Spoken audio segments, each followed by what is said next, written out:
Hi, my name is Paul Bushalaki. I'm a member of the Stanislaus Food Products Field Department. I'm actually one of 6 members in the field department, and our goal is to work with our growers to develop the highest quality tomatoes in the world. There's a lot of things that happen behind the scenes to make sure that happens. And today I'm going to tell you a little bit about the processes that we take to ensure that high quality.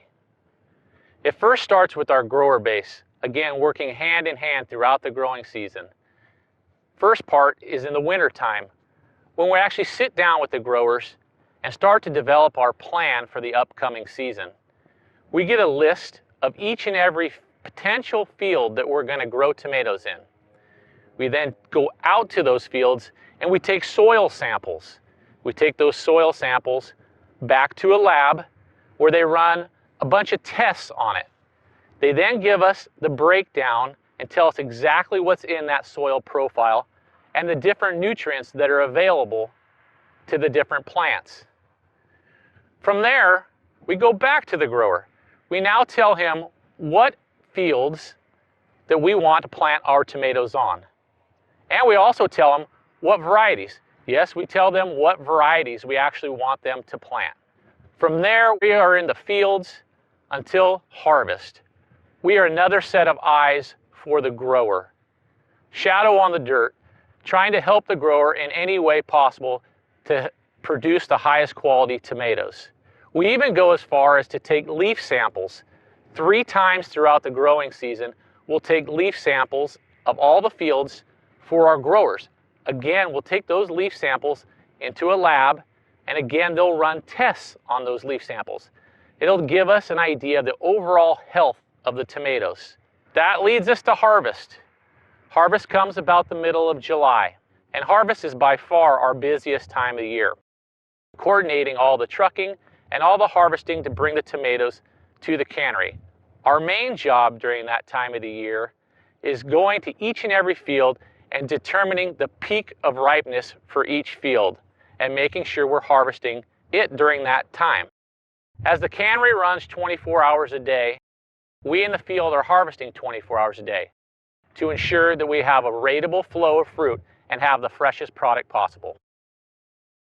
Here in the field, only a couple days from harvest. Field, not sure if it looks ready? Pull back the vine.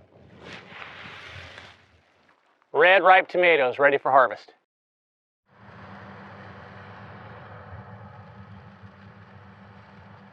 So I want to give you guys a little idea of how the tomato machine works. We're going to start at the front of the machine, which is called the header. So what happens is the header runs about 3 to 4 inches underneath the soil surface, and there's a bar that's rotating.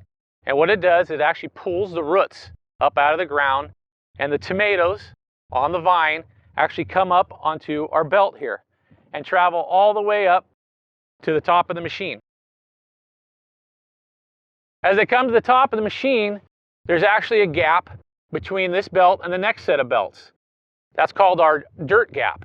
So what happens there, as we're picking the fruit up, along with it, we get a little bit of dirt and some loose tomatoes. The dirt and the loose tomatoes fall in our dirt belt.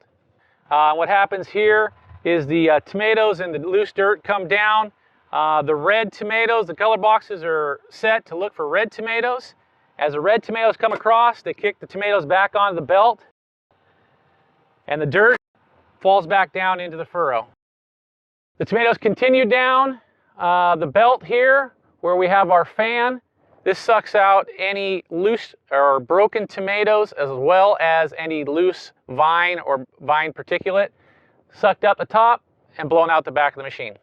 What this set of color boxes is doing, instead of reading red fruit, is actually reading green fruit, kicking any of the green fruit back down onto the soil, letting all the rest of the red fruit continue on down the belt and into the trailer.